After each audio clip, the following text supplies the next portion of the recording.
Bain South Africa has withdrawn its membership from Business Leadership South Africa and apologised for inflicting damage on the South African Revenue Services. The consultancy firm says it had become an unwitting participant in a process that inflicted serious damage on the receiver of revenue, which it says it apologises for. Bain further says it's disappointed that the Zondo Commission report mischaracterises Bain's role at SARS. It points out that it submitted 2 detailed affidavits to the Commission, neither of which appear to have been factored into the report. Well, let's discuss this further with Dr. Iraj Abedin. He's the Chief Economist at Pan-African Investment and Research Services. Thank you very much, Iraj, for joining us. Now, are you convinced when Bain says that they were an unwitting participant in plans to capture SARS? Of course not. You cannot be a management consulting firm, a global firm of the stature of Bain, and do all that they did, all that took place in the environment that they were fully aware of. Remember, all this news is now been documented by Zondo Commission, but at the time, it was all over the place. We were all discussing it, worrying about it, considering what to do, what not to do. And these companies like KPMG, Bain and Co, SAP, Mackenzie's and the like, they were just raking in. They cannot say that they were unwitting victim of the situation. They had to actively engage with the top executives, with the ministers, with DGs, with whoever was in charge, in order to do what they were told to do. And they put their name and fame into destroying these institutions. So do you think BLSA have something to answer for having seemingly initially having defended Bain?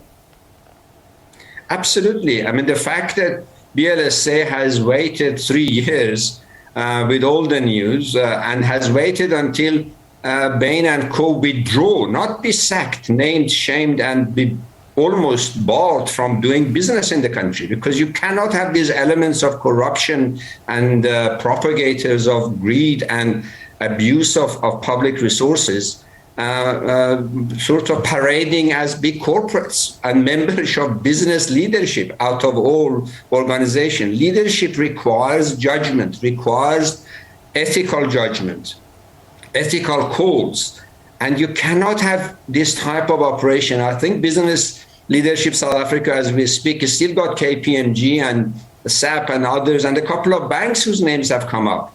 These banks and these institutions have to be put on suspension until their names are cleared.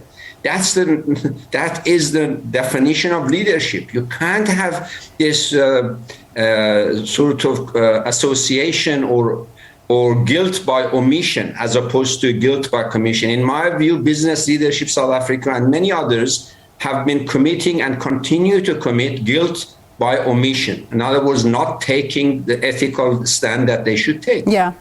South Africans continue to be worried that corruption has gone on even during the Zondo Commission and post its end. And we know that corruption basically robs especially the poorest of the poor. What lessons need to be drawn from all of this, not just the Bain incident, but the whole story as a whole?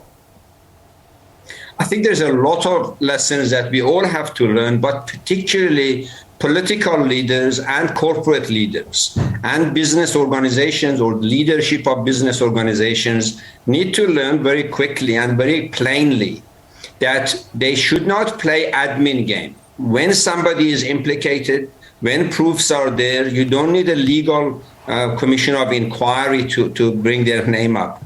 They get suspended until they are clear. DGs must go without pay. Politicians, ministers, presidents, if need be, they need to step down when they are implicated in this until they go at their own cost and clear their name. Because these are not accusations, these are evidences of malpractice, abuse of public resources. Those are the lessons that we need to learn. We need to up the game in corporate governance, in political governance, because all of the cost of poor governance is placed on the poor, who are paying for it with their lives. And we need to be aware of it. We cannot play these intellectual games with people's lives. Indeed. Dr. Iraj Abedian, thank you so much for your time, sir. He's the Chief Economist at Pan African Investment and Research Services.